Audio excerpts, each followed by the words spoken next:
기도하겠습니다. 하나님 말씀 같이 보겠습니다. 오늘 하나님께서 우리에게 주시는 말씀은 신명기입니다. 신명기 10장 12절부터 우리 보겠습니다. 신명기 10장 12절부터 16절까지의 말씀을 우리 한 목소리로 같이 읽겠습니다. 시작. 이스라엘아, 내 하나님 여호와께서 내게 요구하시는 것이 무엇이냐? 곧 내 하나님 여호와를 경외하며 그의 모든 도를 행하고 그를 사랑하며 마음을 다하고 뜻을 다하여 내 하나님 여호와를 섬기고 내가 오늘 내 행복을 위하여 내게 명하는 여호와의 명령과 규례를 지킬 것이 아니냐? 하늘과 모든 하늘의 하늘과 땅과 그 위의 만물은 본래 내 하나님 여호와께 속한 것이로되 여호와께서 오직 내 조상들을 기뻐하시고 그들을 사랑하사 그들의 후손인 너희를 만민 중에서 택하셨음이 오늘과 같으니라. 그러므로 너희는 마음의 할례를 행하고 다시는 목을 곧게 하지 말라. 아멘. 네, 오늘은 이제 저희 더 말씀 모세오경을 거두는 시간입니다. 지난주까지 저희가 창세기부터로 창세기, 출애굽기, 레위기, 민수기를 보고 지난주는 그 말씀들이 어떻게 그리스도와 연결이 되는지를 우리가 함께 보았습니다. 이번 그 더 말씀이 사실 2년 전에 저희가 더 말씀을 하고 또 두 번째 시간이기 때문에 비슷하면서도 조금 다릅니다.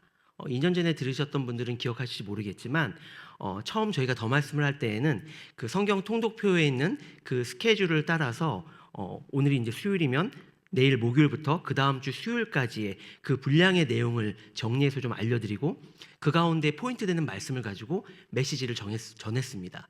그래서 작년 2년 전 더 말씀을 제가 보니까 신명기를 두 번에 걸쳐서 이 시간에 같이 나눴더라고요.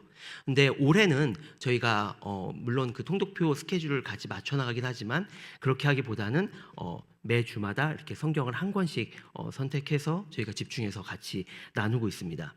그러다 보니까 저희가 오늘 이제 신명기를 마무리하게 되는데요. 다시 창세기부터 조금만 저희가 좀 복습을 하고 그리고 신명기를 좀 볼까 합니다. 우리가 같이 나눈 기억 나실 텐데 우리의 삶으로 이 말씀을 좀 비유를 해서 봤었죠. 그래서 창세기는 우리가 뭐라고 봤었죠? 우리가 출생과 성장이다. 태초에 하나님이 천지를 창조하시니라. 하나님께서 이 땅을 만드시고 우리를 지으시고 우리를 성장케 하신, 자라나게 하시는 그 스토리로 우리가 창세기를 보았고요. 그래서 그런 맥락에서 그러면 출애굽기는 어떤 것이냐? 우리가 이제 하나님과 신랑과 신부로 이제 만나는 거죠. 그리고 우리 사이에 이제 언약을 맺고 언약식을 갖는 것, 그것을 우리가 출애굽기로 함께 살펴보았습니다. 그리고 레위기는 이제 그러면 언약을 맺고 우리가 신랑 신부로서 같이 살아가야 하는데 그러면 원칙이 있어야 되지 않겠습니까? 내가 살던 대로 사는 것이 아니라 이제 둘이 한 몸이 되어서 함께 살아가기 위해서는 우리가 함께 지켜나가야 할 것이 있다. 그것을 같이 얘기 나누는 것이 바로 레위기였고요. 그리고 민수기는 그 원칙들을 가지고 좌충우돌 하면서 결혼 생활의 실제를 보여주는 것이 바로 이 민수기 말씀이었습니다. 그럼 신명기, 오늘 우리가 오늘부터 우리가 읽기 시작했는데요. 통독 스케줄에 의하면 이 신명기는 그럼 어떤 이야기인가?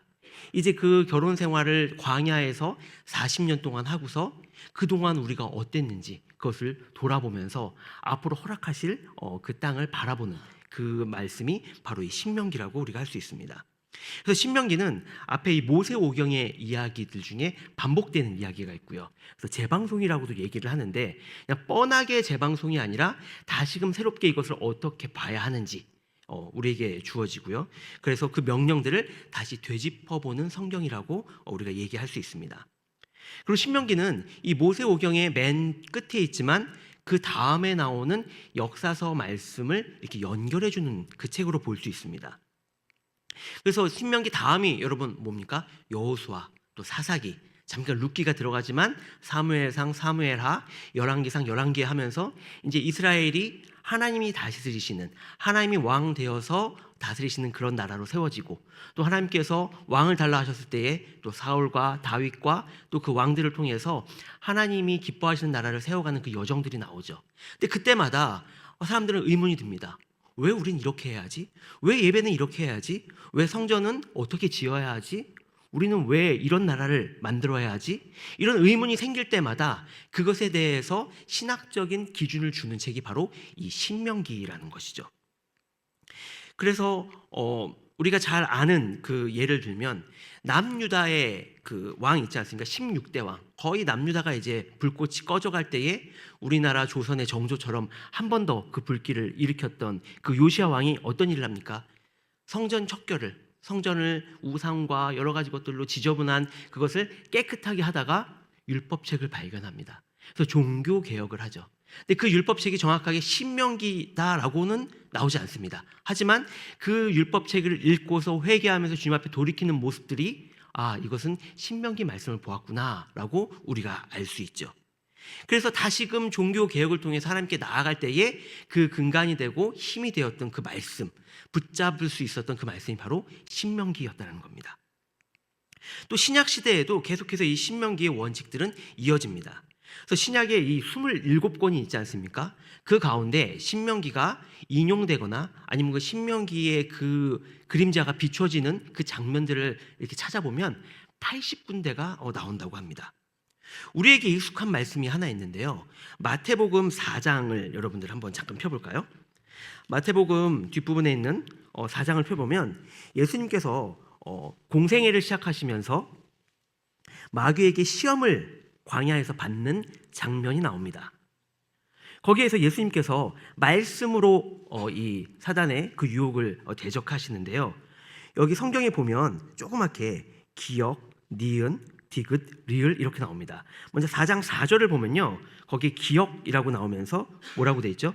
사람이 떡으로만 살 것이 아니요 하나님의 입으로부터 나오는 모든 말씀으로 살 것이니라. 오른쪽 밑에를 보시면 기역, 신 8장 3절, 신명기 8장 3절을 가지고서 예수님께서 인용하여 말씀하셨다는 것을 볼 수 있죠. 그리고 밑에 보면요. 디귿이 있는데요. 7절입니다. 4장 7절. 두 번째 그 유혹에 향해서 이렇게 말씀하시죠. 주 너의 하나님을 시험하지 말라 하였느니라. 이 말씀은 또 어디서 나오죠? 밑에 디귿을 보면 신명기 6장 16절이라고 나옵니다. 그리고 그 다음에 10절을 보면 여기에 사탄아 물러가라 기록되었을 때 어디에 기록되었다고요? 리을을 보면은 신명기 6장 13절 주 너의 하나님께 경배하고 다만 그를 섬기라 하였느니라 이렇게 나옵니다. 그래서 예수님께서도 친히 이 신명기의 말씀이 그냥 예전에 수천 년 전에 이렇게 하나님께서 주셨던 어떤 말씀으로 그치는 것이 아니라 지금 삶에서 힘으로 하나님과 함께 동행하는 말씀으로 사용하신 것처럼 우리에게도 이 신명기 말씀을 읽을 때에 이거 수천 년 전에 그냥 주어진 것 이게 아니라 지금 이 시대를 살고 있는 우리에게 하나님께서 동일하게 그 원리와 그 사랑의 마음을 우리에게 심어주셨다는 것을 기억하면서 이 신명기 말씀을 우리의 삶 가운데에 바로 새겨야 될 것입니다. 또 로마서도 보면 사도 바울이 여러 차례 복음을 논증하는데도 신명기를 인용합니다. 이 신명기 우리가 이제는 여기 오시는 분들은 다 알 텐데 히브리어로 쓰여진 그 성경들은 제목들이 좀 다르죠. 처음 나오는 1장 1절에 나오는 말씀을 가지고서 그 제목을 짓는데요. 이 신명기는 히브리어 성경에서는 데바림이라고 합니다. 그래서 데바르라는 그 말씀이라는 말의 그 복수를 써서 말씀들. 그러니까 우리는 신명기를 좀 보겠습니다. 신명기 몇 장 보겠습니다라고 얘기하지만 이 히브리어 성경을 보는 사람들은 말씀들 보겠습니다. 말씀들 몇 장 보겠습니다. 이렇게 하게 된다는 거죠. 제목처럼 하나님의 말씀들이 계속해서 우리에게 주어지는 것이 바로 이 신명기입니다. 우리말로는 이것을 번역할 때에 신명기라고 했는데 이 명자는 명령하다, 기록은 기록이죠. 신자는 거듭이라는 뜻입니다. 그래서 우리가 쓰는 말 중에 신신당부하다라는 말이 있죠. 그때 쓰이는 말이 이 신자거든요. 그래서 신신당부하는 것처럼 하나님께서 거듭하고 거듭해서 이 말씀을 명령하시면서 우리 가운데 새기기 원하신다. 그것이 바로 신명기다라고 우리는 볼 수 있습니다. 이 말씀들이 또 쉽게 표현을 하면 세 번의 설교라고 우리가 볼 수 있습니다. 여러분들 받으신 그 유인물 맨 앞을 보면은 이제 신명기 그 얼개를 세 주제로 이렇게 나눈 게 있는데요.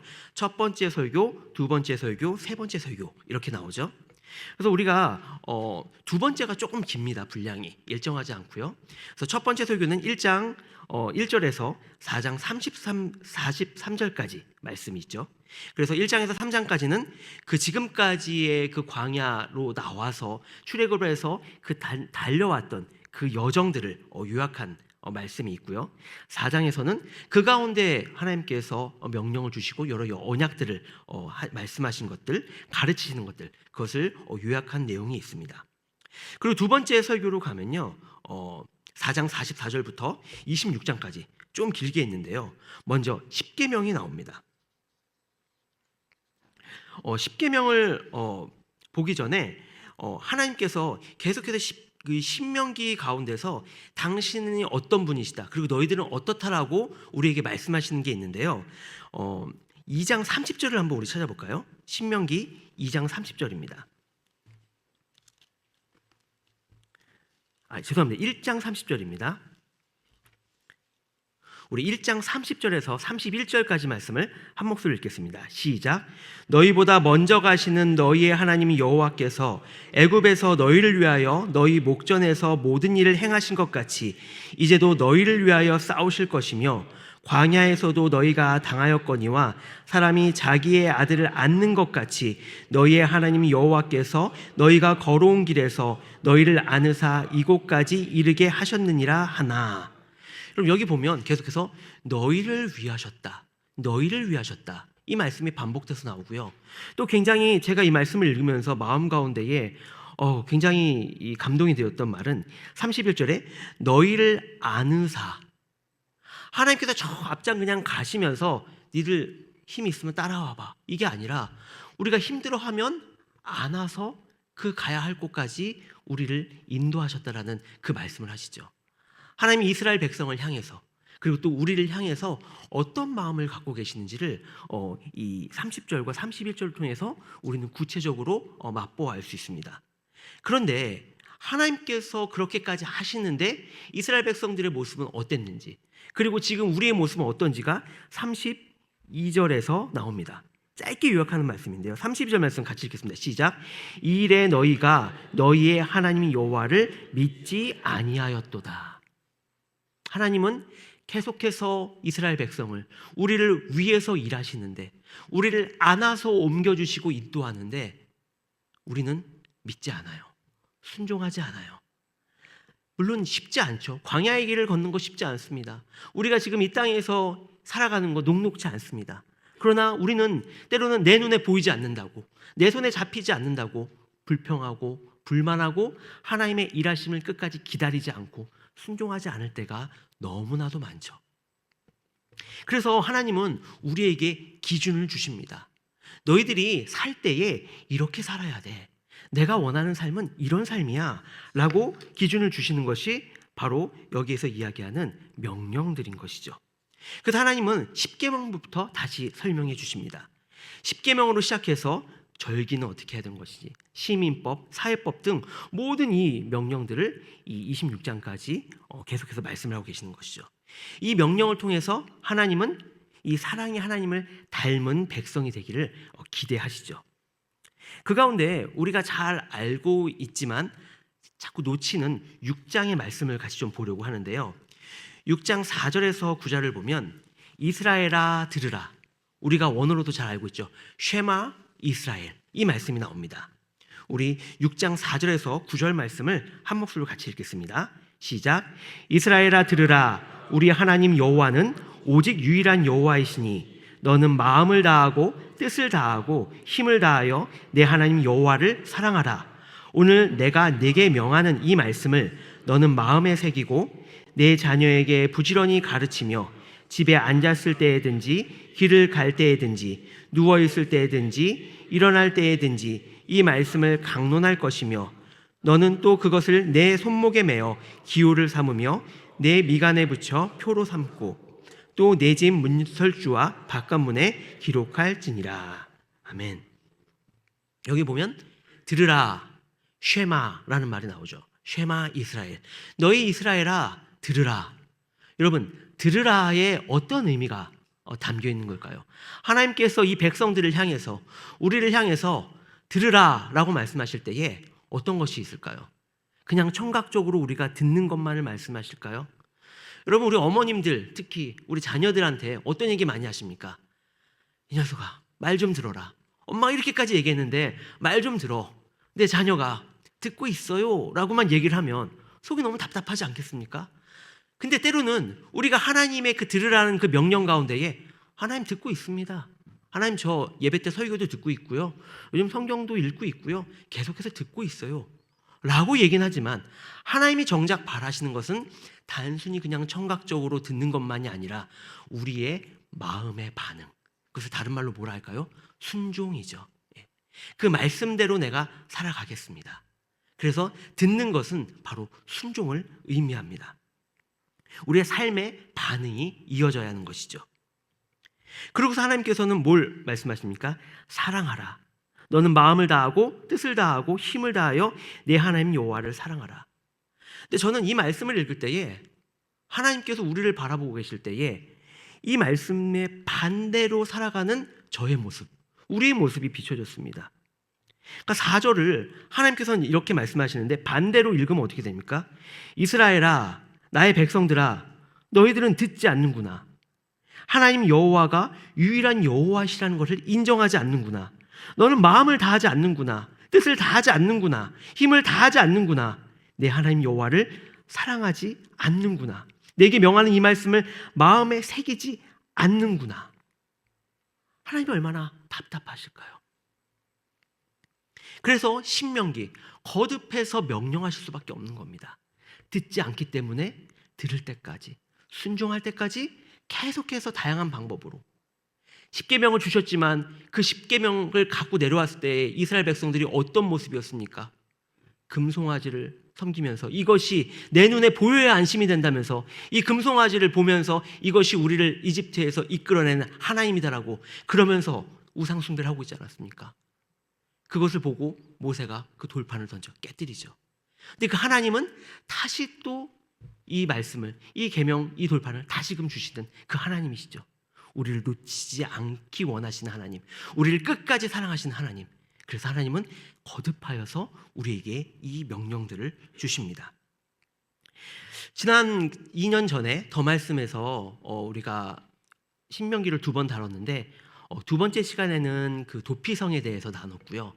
첫 번째 시간에서는 그때 제목이 여러분들 뭔지 기억 혹시 하십니까? 기억을 하실 수가 없습니다. 그렇죠? 예. 근데 제가 이미 말씀을 드렸어요. 그 제목이 내가 기억하는 것이 나다.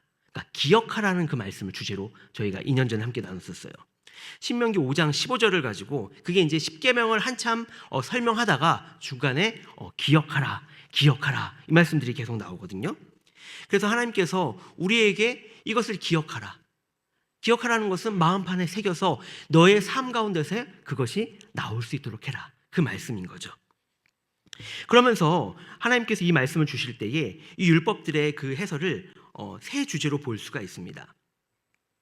그것을 우리가 오늘 그 교환에도 있는데요. 하나님만 바라보라, 그리고 하나님을 닮아가라, 그리고 하나님의 공동체. 이것은 이제 4페이지 보시면 거기에 나올 텐데요.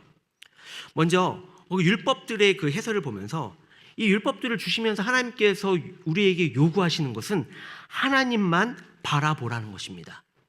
여러분, 사실 우리가 이 이스라엘과 하나님, 그리고 우리 또한 하나님과 이 언약 관계, 이 결혼한 관계로 떠올리지 않습니까?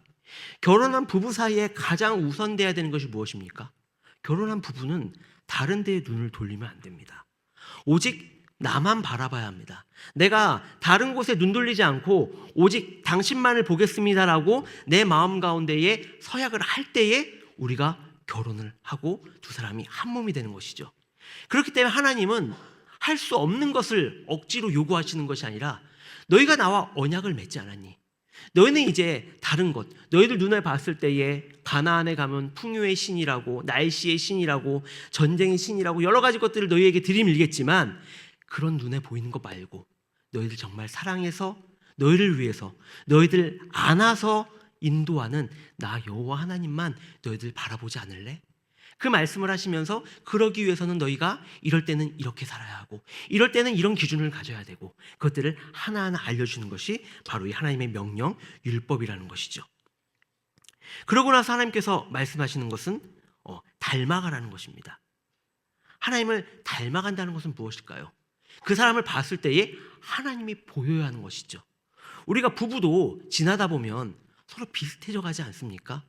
이 사람, 내가 남편이 좀 비슷해져 가고 내가 아내와 좀 비슷해져 가고 내가 같은 시간을 보내고 많은 것들을 나누면서 서로 닮아가는 것을 봅니다. 심지어 얼굴도 닮아가는 부부도 있어요.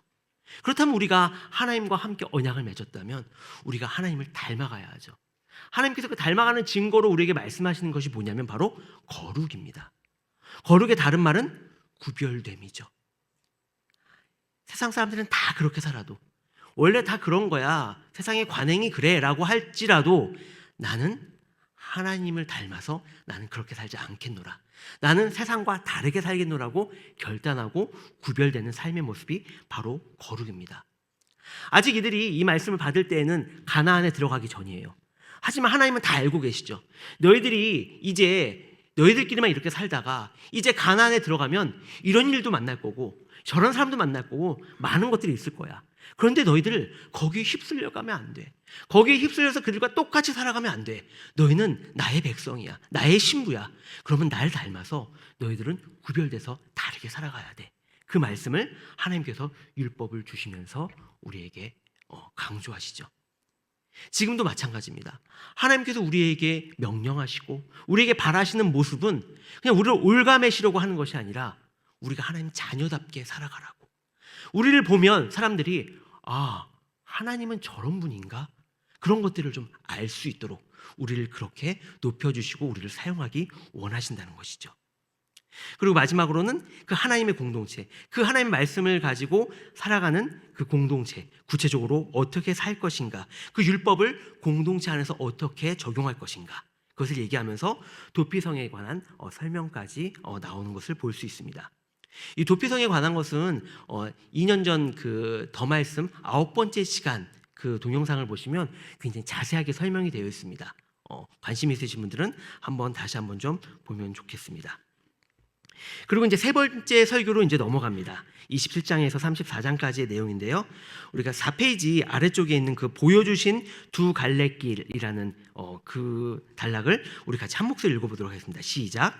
세 번째 설교는 미래를 향하고 있습니다. 첫 번째 설교가 지나온 여정의 기억, 두 번째 설교가 지금 우리 앞에 있는 언약에 대한 확인이었다면 세 번째 설교는 여호와께서 내게 주시는 땅에 들어가는 날에 행할 다짐들을 다루고 있습니다.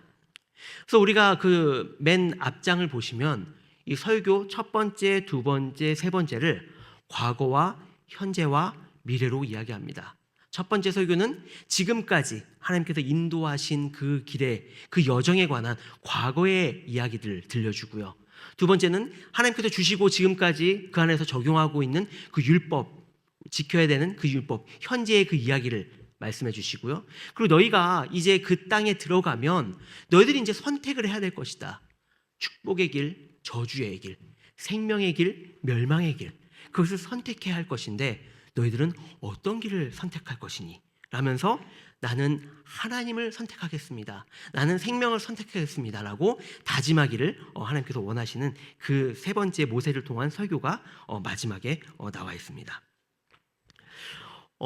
오늘 이제 쭉 이제 신명기 내용은 여러분들 읽으시면서 이렇게 세 가지 설교 내용을 가지고서 읽으시면 되는데요. 오늘 말씀은 사실 이 신명기의 그 키포인트는 아닙니다. 제가 오늘 던지고자 하는 이 주제는 오늘 본문을 같이 읽었지만 오늘의 행복에 관한 이야기입니다. 오늘 특별히 그 13절을 보면 내가 오늘 내 행복을 위하여 내게 명하는 여호와의 명령과 규례를 지킬 것이 아니냐 라고 이야기합니다. 모세가 백성들에게 얘기하는 것이죠. 내가 지금 하나님께서 말씀하신 이 명령들을 얘기하는데 이것은 너희들의 행복을 위한 것이다. 여러분, 사실 우리가 성경 통독을 하고 성경을 여러 번 읽지만 모든 말씀을 다 기억하지는 못하죠. 근데 제가 사실 그 전에도 신명기를 여러 차례 읽었고 많이 또 공부도 했는데 어떻게 된 일인지 이 말씀을 읽으면서 그냥 쉽게 넘겼었어요. 근데 목사 안수를 받고 나서 제가 DTS 훈련이라는 제자 훈련을 받으러 제주도에 갔을 때 거기에서 말씀을 읽다가 이 말씀이 제 마음에 확 박혔어요.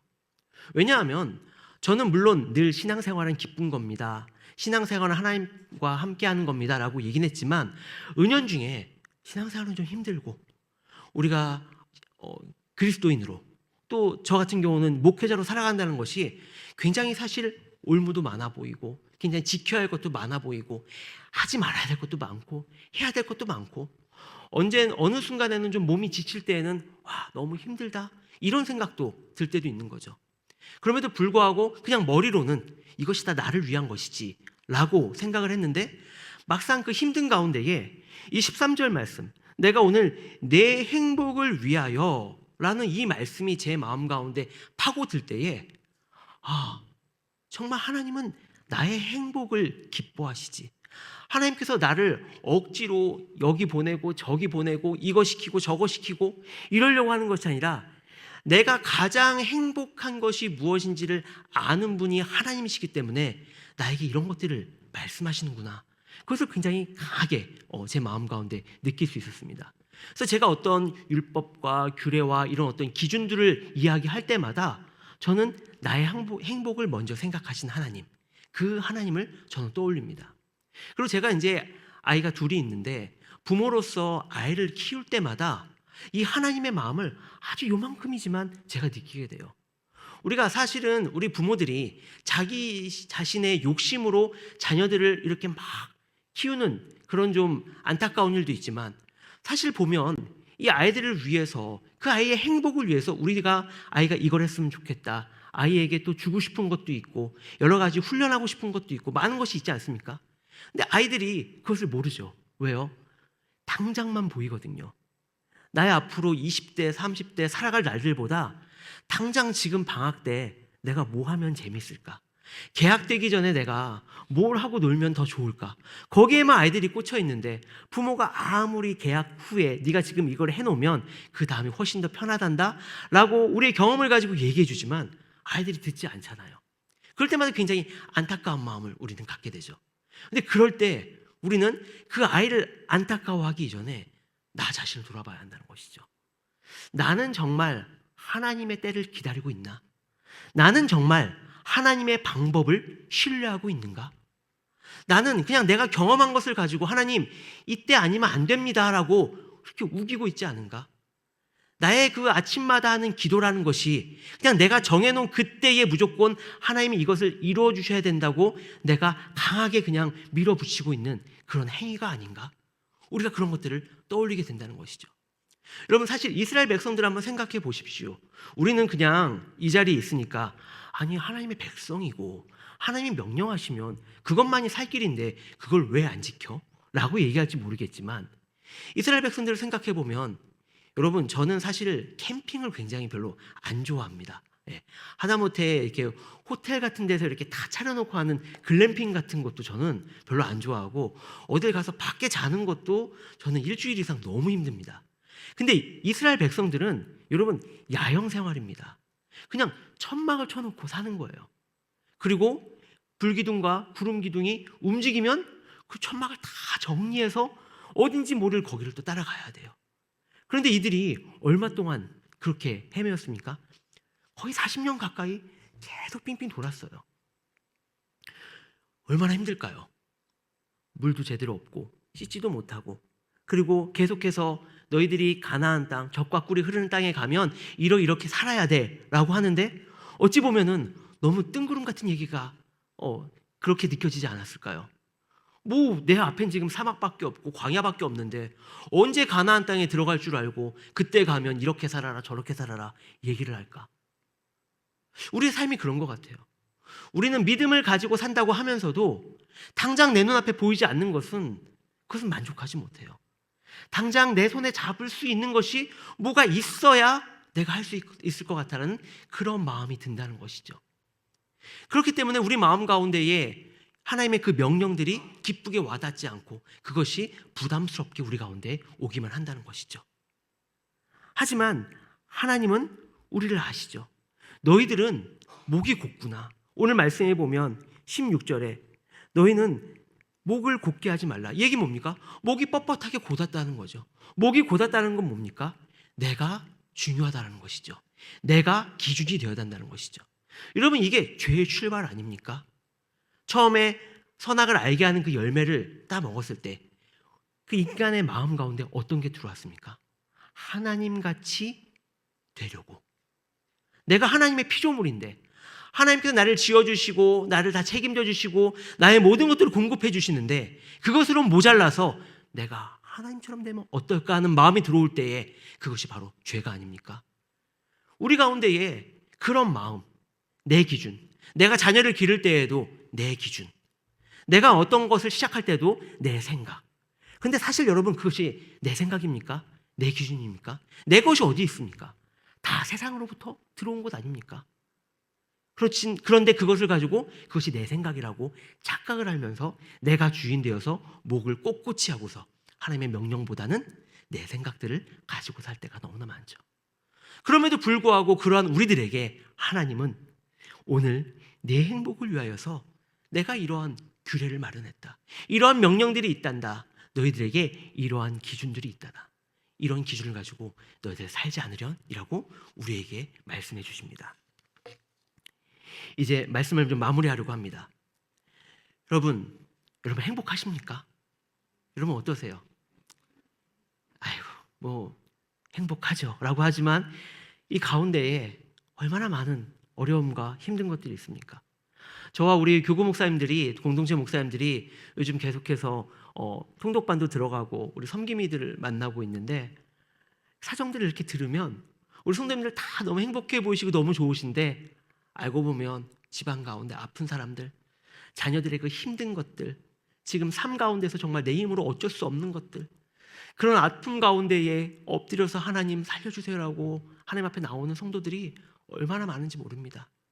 하지만 여러분, 그런 가운데에서도 우리에게 행복의 팔을 뻗어주셔서 우리를 직접 주님이 안아주시기만 하면, 나는 너무 힘들지만, 나는 지금 일어날 힘도 없지만 나를 일으켜주시고 나를 안아주시는 그 하나님이 나와 함께 하시고 나의 아버지가 되시고 나의 모든 길을 인도하신다는 그 마음을 가지고 확신을 갖는다면 내 마음 가운데에 행복이 있을 것이고, 그렇다면 주님께서 말씀하신 그 사랑을 우리의 삶 가운데에 실천할 수 있을 줄로 믿습니다.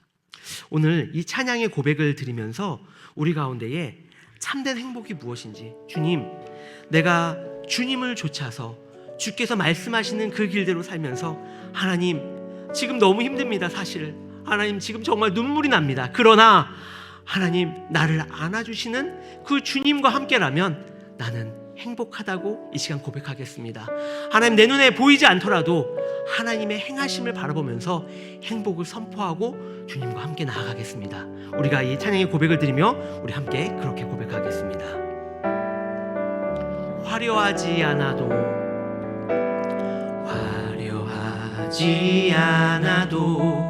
정결하게 사는 삶, 가진 것이 적어도 감사하며 사는 삶, 내게 주신 작은 힘 나눠주며 사는 삶, 이것이 나의 삶의 행복이라오. 이것이 행복이라오.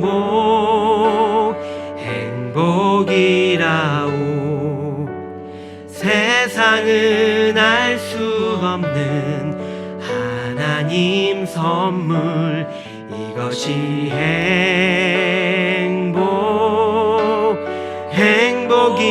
행복이라오. 하나님의 자녀로 살아가는 것, 이것이 행복이라오. 눈물 날 일 많지만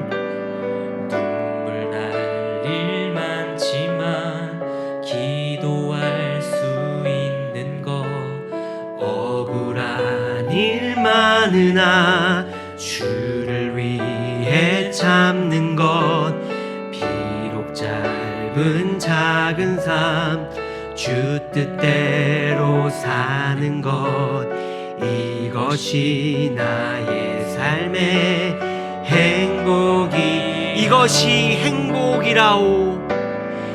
이것이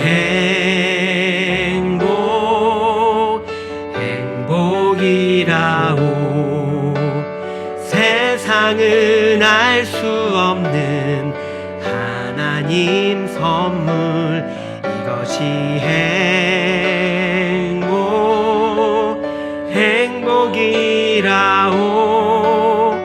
하나님의 자녀로 살아가는 것, 이것이 행복이라오. 이 시간 우리 함께 기도할 때에 혹시 내가 하나님께서 명하신 것들 가운데에 이것만은 정말 못하겠습니다 라고 내가 지키지 못하는 것이 혹시 있습니까? 이 사람만큼은 내가 정말 사랑하지 못하겠습니다 라고 내가 하나님 앞에 푸념하는 사람이 있습니까? 이 시간 우리가 기도할 때에 하나님, 내 힘으로는 하나님이 명령 지킬 수 없습니다. 하나님, 이 사람 사랑할 수 없습니다. 그래서 예수님 보내주지 않았습니까? 그래서 이 모든 것들을 완벽하게 지키신 예수 그리스도를 우리에게 주시지 않았습니까? 이 시간 그 예수 그리스도의 이름 앞에 온전히 붙들릴 때에 하나님의 능력으로 하나님이 이 명령 지키게 하시고, 아버지 주께서 말씀하신 사랑을 감당하게 하시고, 하나님이 행복한 삶으로 주 앞에 한 걸음 한 걸음 담대하게 나갈 수 있는 나 자신과 우리 모두가 되게 하여 주십시오라고 우리 한번 같이 기도하도록 하겠습니다. 하나님 아버지 감사합니다. 하나님, 세상에서는 더 많이 가져야 행복하다고 합니다. 더 높은 자리에 있어야 행복하다고 합니다. 하나님, 다른 사람들을 좌지우지할 수 있어야 행복하다고 합니다. 그러나 하나님, 우리는 주 예수 그리스도 앞에 온전한 무릎을 꿇을 때에 우리는 행복합니다. 우리는 하나님 말씀이 우리의 온전한 기준이 되어서 그 앞에 우리의 영혼의 무릎이 아버지 굴복할 때에 우리는 행복합니다. 온전한 아버지여 행복을 이루신 그 예수 그리스도가 우리 마음 가운데 계실 때에 더 이상 하나님의 이 명령과 규례와 법도가 우리를 올가매는 족쇄가 아니라, 우리를 부담스럽게 하는 말씀이 아니라, 나를 아버지여 죽음에서 생명으로, 아버지 하나님 절망에서 소망으로 옮기는 하나님의 아버지 놀라운 은혜인 줄로 믿사오니 끝까지 이 주님의 말씀 붙잡고 하나님과 나아가는 우리 모두가 되게 하여 주시옵소서. 하나님 아버지 감사합니다. 이 수요일 저녁에 수천 년 전 이스라엘 백성에게 주신 이 신명기의 말씀, 이 말씀이 우리에게 다시금 기억되게 하시니 감사합니다. 아버지 하나님, 세월은 지나가도 하나님의 말씀은 영영이 우리 가운데 서 있음을 믿습니다. 아버지의 그 사랑과 그 진리가 우리 가운데에 계속하여서 빛나는 줄로 믿사오니, 하나님의 그 말씀을 붙잡고 나아갈 때에 우리를 친히 안아서 이끌어주시는 그 하나님과 동행하는 우리의 삶이 되도록 주여 함께하여 주시옵소서. 예수님의 이름으로 기도합니다. 아멘.